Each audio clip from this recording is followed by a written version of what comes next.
Hello, good morning students. कैसे हो? आप अपने स्थान पर से कुशल होंगे। हम तो ईश्वर से यही प्रार्थना करते हैं। तो देखो, हम अपना आगे वाला जो वीडियो शुरू करते हैं, इससे पहले मैंने पत्र लेखन जो हमारा टॉपिक है, इस टॉपिक का मैंने 2 वीडियो पहले बनाए हैं, वो आपको भेज दिए गए हैं। तो आपको देखो, एक ये टॉपिक ऐसा है, मैं ये पहले वाले वीडियो में भी आपको बताया था कि ये टॉपिक है, ये हमें बहुत काम में आता है। और जो हमारी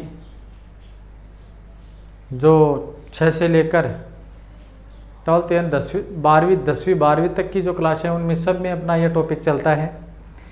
इसीलिए मैंने आपको इस टॉपिक को 2 वीडियो में जो सामान्य बातें थी वो बताई थी। आज आपको पत्र लिखना सिखाऊंगा कि किस प्रकार से पत्र लिखा जाता है, कौन सी बात का हमें ध्यान रखना चाहिए, कहाँ पर क्या लिखना चाहिए, है ना। इससे पहले वाले में मैंने ये बता दिया था कि हमारे जो औपचारिक पत्र होते हैं, उन्हीं औपचारिक पत्रों में मैं आज आपको एक पत्र का प्रारूप बताऊंगा। यानी जो अपने औपचारिक पत्र हैं, उन औपचारिक पत्र में आज हम लेते हैं सबसे पहले अपने कार्यालय पत्र। कार्यालय पत्र, देखो कार्यालय पत्र होते कौन से हैं। सबसे पहले बात तो हमें ये देखनी है, ये कार्यालय पत्र कौन से होते हैं। देखो, इन शब्द से ही हमें पता लगता है कि कोई भी कार्यालय होता है, जो विभाग होता है, उसका कार्यालय होता है, उसमें काम किया जाता है।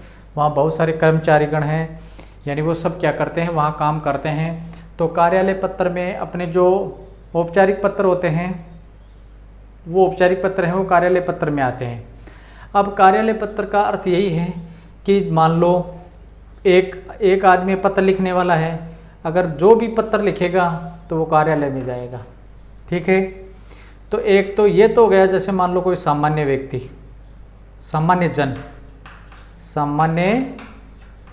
जन, यानी सामान्य जन में कौन आ सकता है, कोई भी सामान्य व्यक्ति आ सकता है, पढ़ने वाला विद्यार्थी आ सकता है, कॉलेज में पढ़ने वाला जो छात्राध्यापक है, बीएड करने वाले छात्र हैं, वो आ सकते हैं, ये सामान्य में आते हैं।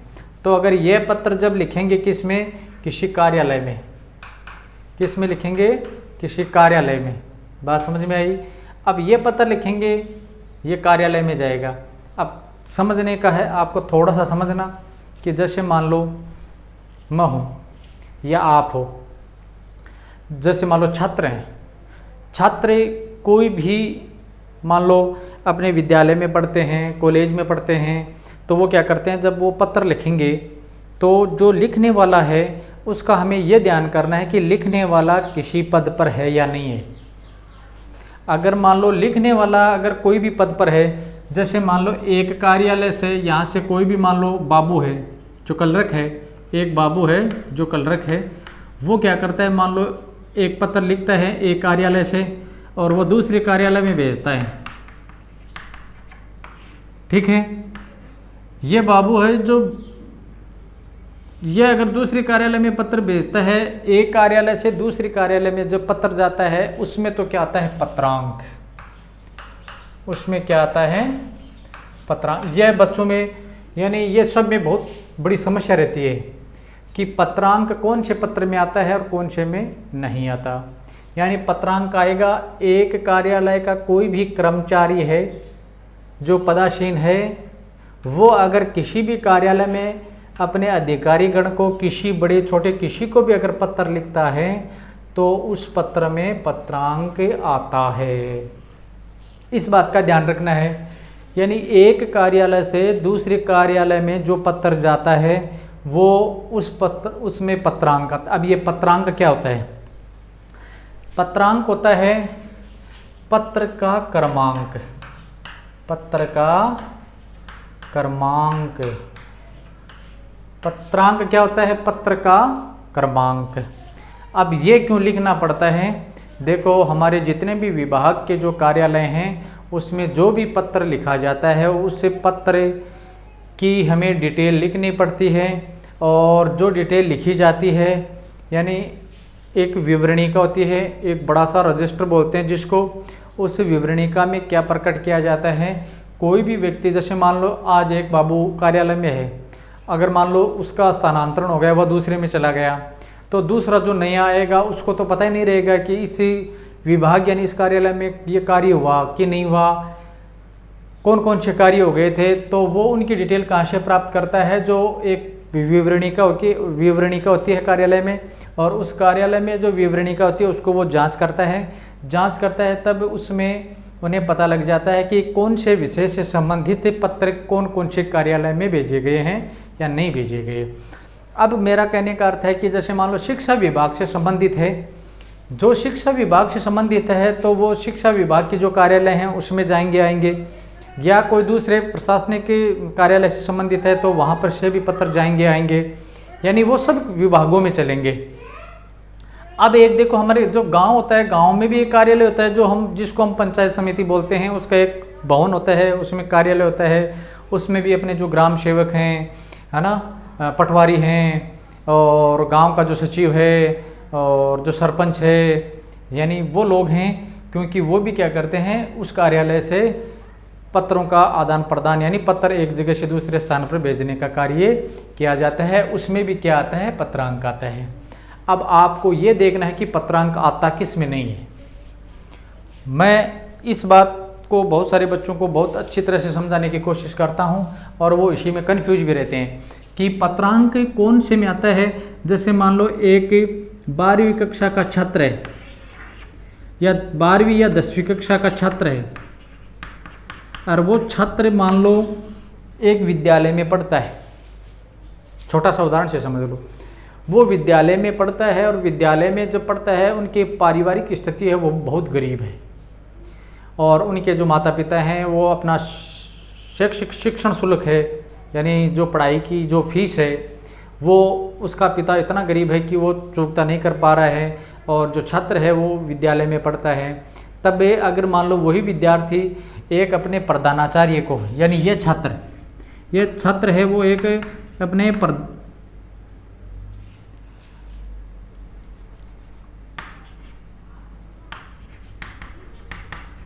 जो प्रधानाचार्य है उस प्रधानाचार्य को मान लो ये छात्र है, ये एक पत्र लिखेगा जिसको हम प्रार्थना पत्र बोलते हैं।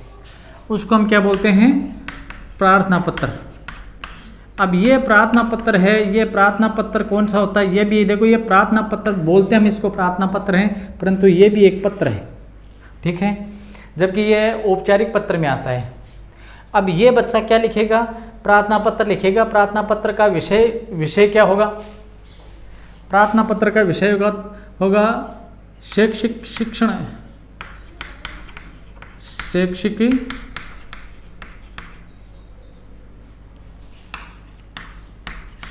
शुल्क हेतु, शैक्षणिक शुल्क हेतु, यानी शिक्षा का जो शैक्षिक यानी जो हम बोलते हैं ना फीस माफ ये भी बोलते हैं, परंतु ये शिक्षण शुल्क होता है। शिक्षण शुल्क कौन सा होता है, जो शैक्षिक यानी शिक्षा दी जाती है, शिक्षा के बदले जो विद्यालय वाले हैं वो क्या करते हैं, फीस लेते हैं। अब इस फीस को ये जो छात्र है ये बहुत गरीब है, इनके माता पिता, और ये बच्चा पढ़ रहा है परंतु ये फीस देने में सक्षम नहीं है। बात आ गई समझ में। अब ये फीस देने में सक्षम नहीं है तो ये छात्र क्या करेगा, इस शिक्षण शुल्क यानी फीस माफ के लिए, यानी शिक्षण शुल्क को वो माफ करवाना चाहता है, इसके बदौलत वो क्या करेगा, अपने प्रधानाचार्य को, ये प्रधानाचार्य एक स्कूल का जो प्रिंसिपल महोदय या प्रधानाचार्य महोदय होते हैं यानी संचालक होते हैं, यही संचालन करते हैं, यही पूरा निगरानी ध्यान रखते हैं, सबसे बड़े पद पर यही रहते हैं विद्यालय में। अब ये छात्र क्या करेगा कि छात्र को उन्होंने एक पत्र लिखा, कौन सा, प्रार्थना पत्र। प्रार्थना का अर्थ क्या होता है भाई, प्रार्थना हम एक मान लो निवेदन कर रहे हैं, निवेदन भी ले सकते हैं इसका ना, निवेदन कर रहे हैं। निवेदन इस प्रार्थना पत्र के माध्यम से अपने प्रधानाचार्य को कर रहे हैं। अब ये छात्र क्या लिखेगा कि भाई पूरा विषय में ले लिया, शैक्षणिक शिक्षण शुल्क है वो कि इनकी छूट के लिए या ऐसे माफ़ करने के लिए अपने प्रधानाचार्य को यह छात्र लिखेगा और यह अपने प्रधानाचार्य से जिसे निवेदन करेगा। और निवेदन क्या करेगा कि मेरे पिताजी बहुत गरीब हैं, मैं 12वीं कक्षा का छात्र हूं, मेरे पिताजी बहुत गरीब हैं, मेरे 2 भाई बहन हैं, वो भी हमारे इसी विद्यालय में पढ़ते हैं, तो हम 3 हैं, इसलिए तीनों का शिक्षण शुल्क वो देने में असमर्थ हैं। इसलिए मुझे मेरी पढ़ाई में अधिक रुचि है, खेल प्रतियोगिता में भी मैं प्रथम रहता हूँ, मेरे माता पिता हैं वो ये शिक्षण शुल्क जमा कराने में असमर्थ हैं और मेरी ये पढ़ाई निरंतर आगे पढ़ना चाहता हूँ। इसलिए आपसे मैं नम्र निवेदन करता हूँ कि मेरा जो शुल्क है वो माफ़ किया जाए और जिससे मैं मेरी अच्छी पढ़ाई कर सकूँ। अब ये उन्होंने मान लो ये भेज दिया पत्र, अब आपसे ये पूछा जाए, मान लो यही पत्र आपके परीक्षा में आ जाए और परीक्षा में आ जाए तो आपसे ये पूछा जाए कि इसका आप प्रारंभ करोगे तो इसमें पत्रांक लिखोगे या नहीं लिखोगे, इसमें पत्रांक लिखोगे या नहीं लिखोगे।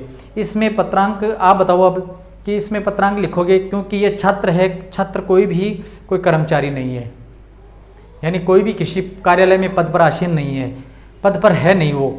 अब ये तो एक पढ़ने वाला छात्र है, तो ऐसे पत्रों में क्या होता है, मैंने बताया था ना सामान्य जन, यानी ऐसे पत्रों में क्या होता है, पत्रांक नहीं आता है, ऐसे पत्रों में पत्रांक नहीं आता है। मान लो इसी प्रकार से एक शिकायती पत्र लिखा जा रहा है, मान लो एक शिकायती पत्र है और वो शिकायती पत्र लिखने वाला कौन सा है, शिकायती पत्र देखो हम भी छात्र भी शिकायत कर सकते हैं, मैं भी शिकायत कर सकता हूँ और गांव का कोई भी सामान्य जन है वो भी शिकायत कर सकता है। अब मान लो एक शिकायत से संबंधित आपको बताएं, मान लो एक गांव का आदमी है, व्यक्ति है और वो क्या करता है, अपने गांव में कोई ऐसे असुविधा देखता है, कोई भी जैसे मान लो गांव की असुविधा में जगह जगह गंदा पानी नालियों में भर रहा है और वो सड़कों पर फैल रहा है, घर के बाहर फैल रहा है, या कोई चोरी डकैती हो रही है, यानी कोई भी विषय हम उनमें ले सकते हैं, कोई भी विषय उनमें हम ले सकते हैं। अब मान लो वो जो सामान्य जन वो व्यक्ति है वो क्या करता है, गांव के जो मान लो सचिवगण हैं, सचिव है, पटवारी है, ग्राम सेवक है या सरपंच है, वो क्या करते हैं, उस बात की ओर ध्यान ही नहीं दे रहे हैं और उसे ध्यान नहीं दे रहे हैं। उसके लिए मान लो कोई भी सामान्य व्यक्ति है वो पत्र लिखा और शिकायती पत्र किसको लिखा, अपने जो जिला कलेक्टर महोदय हैं, जो देखो गांव का कोई भी व्यक्ति जो लिखेगा तो वो पत्र किसको लिखेगा, अपना जो जिला मुख्यालय होता है उन पर जो जिला कलेक्टर महोदय होते हैं,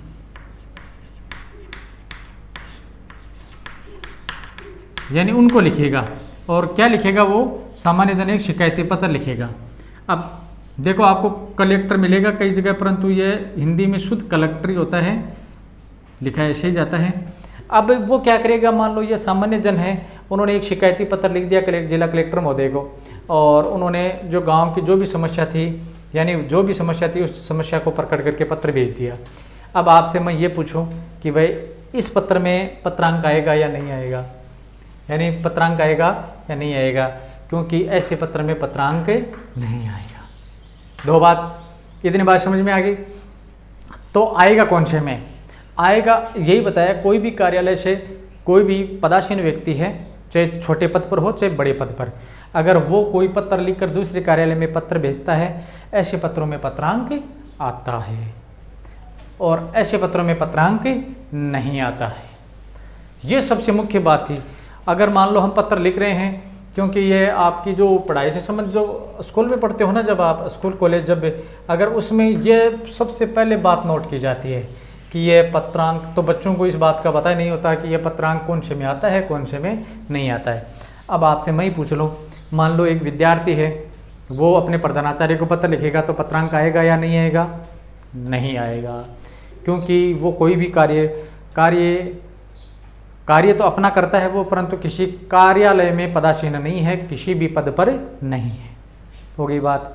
आपसे मान लो ये मैं पूछ लूँ कि जैसे मान लो विद्यालय का एक कलरक बाबू है, और वो कोई भी किसी भी विषय वस्तु पर यानी किसी भी विषय पर कोई पत्र लिखता है और वो पत्र किसी कार्यालय में भेजता है, तो उसमें पत्रांक आएगा या नहीं आएगा? उसमें आएगा। तो आपको दो छोटी छोटी दो ही बातें ध्यान रखनी है। अगर कोई भी सामान्य आदमी किसी पद पर नहीं है, अगर वो कोई पत्र भेजता है, चाहे किसी को कितने बड़े अधिकारी से अधिकारी को भेज दो, चाहे मुख्यमंत्री महोदय को भेज दो या शिक्षा मंत्री महोदय को भेज दो, चाहे प्रधानमंत्री जी को भेज दो, यानी रक्षा मंत्री जी, किसी को भी भेज दो, या शिक्षा अधिकारी जो शिक्षा निदेशालय का जो निदेशक महोदय हैं उसको भेज दो, बोर्ड के सचिव हैं उसको भेज दो, बोर्ड अपने राजस्थान माध्यमिक शिक्षा बोर्ड राजस्थान का जो बोर्ड है उसका अध्यक्ष है उनको भेज दो, सचिव को भेज दो। यानी अगर मान लो कोई भी सामान्य व्यक्ति किसी भी शिकायत से संबंधित उनको पत्र भेज रहा है, एक पत्र यानी सामान्य भेजेगा वो कार्यालय में तो जाएगा, तो यानी दोनों तरफ कार्यालय होने चाहिए। यानी अगर उसका पत्र किसी भी कार्यालय में जाता है तो ऐसे पत्रों में पत्रांक नहीं आएगा। आ गई बात समझ में? पत्रांक कौन से में आएगा? पत्रांक आएगा यानी एक कार्यालय में कोई भी व्यक्ति है वो कार्यरत है और वो पत्र जब भेजता है किसी भी कार्यालय में, चाहे शिक्षा विभाग का कार्यालय हो, प्रशासनिक कार्यालय हो, व्यवसाय कार्यालय हो, यानी कोई भी जितने भी जो कार्यालय हैं उस कार्यालय में अगर कोई भी कार्यरत व्यक्ति, पदासीन व्यक्ति यानी किसी भी कार्य में काम करने वाला व्यक्ति है, उसका पद है कोई, अगर वो लिखता है तो उसमें पत्रांक आएगा। अब ये पत्रांक होता क्या है और पत्रांक में आता क्या है, क्या लिया जाता है? पत्रांक होता है कि पत्र का क्रमांक है, यानी एक जो भी कार्यालय होगा उस कार्यालय में, मैंने एक छोटे से उदाहरण से आपको पहले ही समझाया। मान लो एक सीनियर स्कूल है, बड़ी स्कूल है या कॉलेज है, और कॉलेज में मैं मान लो मैं बाबू हूँ और मैंने वहाँ दो महीने काम किया, 2 महीने के बाद मेरा स्थानांतरण हो गया, तो मैंने 2 महीने उस कार्यालय में कोई काम तो किया ही है, वहाँ दूसरा बाबू आ गया। अब मान लो वो दूसरा बाबू आ गया तो वहाँ पर जो भाई दैनिक प्रतिक्रियाएं हैं या जो सत्र का कार्य है वो तो चलता रहता है, उसमें जो नया व्यक्ति आएगा वो काम करेगा। अब वो नया व्यक्ति आएगा तो वो कहाँ से शुरू करेगा, कौन से काम उन्हें पत्र लिखने हैं नहीं लिखने हैं, कौन सा काम करना या नहीं करना है, उसके लिए सारे जो एक विवरणिका होती है कार्यालय में उसमें उस बातों को नोट किया जाता है। तो मेरा कहने का अर्थ है कि जो वो विवरणिका होती है उस विवरणिका में पत्र लिखने क्रमांक चढ़ाने के लिए वो अलग से ही होती है कि उनको नोट किया जाता है। और जब वो नया व्यक्ति आएगा तो उसको वो चेक करेगा तो उसे पता लग जाएगा कि कौन से विषय से संबंधित पत्र कब भेजे गए थे और कब वहाँ से कोई रिपोर्ट आई थी। आता है तब भी वो नोट कर लेता है, भेजता है तब भी वो क्या कर लेता है, उसमें नोट कर लेता है। अब इसका एक छोटा सा आपको ये चीज़ बताता हूँ कि इसमें लिखा कैसे जाता है। लिखने का अर्थ है कि जैसे मान लो जो वास्तविक कार्यालय होता है, यानी वास्तविक कार्यालय है, कार्यालय में वास्तविक विवरणिका में पत्रांक लिखा जाता है, उसमें तो क्या होता है कि उनको तो सही तरीके से लिखा जाता है। परंतु आपके विद्यार्थी जीवन में क्या करना है, वास्तव में आपके पास तो कोई कार्यालय या विवरणिका है नहीं, और अगर मान लो आपसे कह दें कि स्वयं को विद्यालय का प्रधानाचार्य महोदय मानते हुए अपने जो राजस्थान माध्यमिक शिक्षा बोर्ड के सचिव हैं उनको एक पत्र भेजना है। अब स्वयं को मानना है आपको, तो यानी आपको मानना है तो आपको कार्यालय में प्रधानाचार्य महोदय हो, और प्रधानाचार्य महोदय हो तो आपका जो पत्र, आप जो भी पत्र लिखोगे उसमें पत्रांक जरूर आएगा। इतनी बात समझ में आ गई है ना। अब अगर वहाँ लिखा जाएगा ना तो तब तो वो क्या करता है, जैसे मान लो लिखने वाला लिखा लेता किसी और से, अपने साइन कर देता है नीचे, तो वो पत्र किसका माना जाएगा, जिनके नीचे साइन होते हैं उन्हीं का वो पत्र माना जाएगा। ठीक है। अब इसमें देखो लिखने का तरीका मैं आपको बता दूं कि आपको जो लिखना है उसमें वास्तव में हकीकत में तो आपको जो पत्रांक वाली बात है वो विवरणिका है नहीं, उनमें तो वो जो जैसे चलता है उसी के अनुसार लिखा जाता है। और हमें इसको पत्रांक को बनाना कैसे है, जैसे मान लो पत्रांक हमने यहाँ लिख दिया पत्रांक, है ना। पत्रांक लिख कर इसमें लिखेंगे क्या कि जैसे मान लो जो विवरणिका थी अपनी, और विवरणिका में इससे पहले जो विवरणिका का पेज नंबर होता है, जैसे मान लो एक मोटी सी एक रजिस्टर मान लो अपना, है ना, उसमें वो विवरणिका काम में पहले से ले रहे थे और उसमें मान लो 50वां पेज विवरणिका का चल रहा था, विवरणिका का 50वां पेज चल रहा था, तो 50 नंबर वाले ये आ जाएगा पेज संख्या के लिए। और फिर मान लो 50वें पेज में, और शुरू से लिखते लिखते पत्र बहुत सारे भेजे गए थे, आए थे, बहुत सारे भेजे गए थे, और मान लो उनमें 200 भेज दिए तो 201वां नंबर हम लिख देंगे। ठीक है। और उसके बाद में हम क्या कर देंगे कि जो सन चल रहा है, जैसे अब 2020 चल रहा है तो ये 2020 लिख देंगे। तो इसका ये क्या हो जाएगा कि ये पत्रांक 2020 वाले सत्र का जो पत्रांक है उसमें ये पत्रा लिखा गया था। अब इनमें संख्या हम अपने मन से चेंज करते रह सकते हैं। तो ठीक है, आपको आज इतनी बात और बताई, आप इसको ध्यान से सुना और आज के वीडियो के लिए इतना ही काफ़ी है। धन्यवाद, थैंक यू।